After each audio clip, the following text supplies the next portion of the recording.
জীবনে কিছু দুঃখ থাকে যা খুব দামি।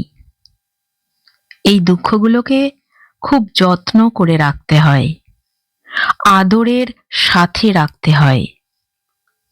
মাঝে মাঝে এই দুঃখগুলো ঘেঁটে গেলে পুরনো ক্ষত থেকে রক্তক্ষরণ শুরু হয়। তখন নিজেকে অনেকটা সময় দিতে হয়, সেই দুঃখের শুশ্রূষা করতে হয়, যাতে করে সেই ঘেঁটে যাওয়াটা থিতিয়ে আসে। তুমি কখনো পুকুর বা নদীর জল ঘেঁটে যেতে দেখেছ? নোংরাগুলো ওপরে উঠে আসে, জলটা তখন ঘোলাটে হয়ে যায়। একটু সময় দিলে সেই ঘাঁটা জলটা আবার পরিষ্কার হয়ে যায়, আবার থিতিয়ে যায়। তেমনি নিজেকেও সময় দিতে হয় রক্তক্ষরণের বেলায়, মনোযোগ দিতে হয় ক্ষতটিকে, যাতে করে ক্ষতের রক্তক্ষরণটা কমতে কমতে বন্ধ হয়ে যায়, যাতে করে ঘেঁটে যাওয়াটা আগের অবস্থানে আবার আসে। নয়তো এই ক্ষত নিয়ে যে জীবনে চলা আরো কষ্টকর। ঠিক যেমন কোনো প্রিয় মানুষকে অকালে হারিয়ে ফেলা, কিংবা কোনো জিনিস তোমার প্রিয়, সেটা তুমি নেবার আগেই অন্য কেউ নিয়ে নিয়েছে, কিংবা আরো অন্য কিছু।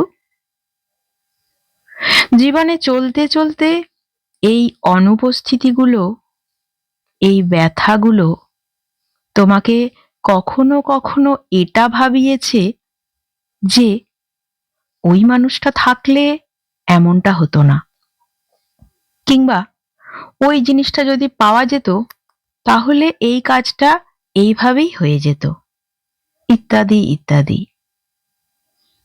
আর তোমার এই ভাবনাটাই দেখিয়ে দেয় যে তোমার ওই ক্ষতস্থল ধীরে ধীরে সুস্থ হয়ে উঠছে।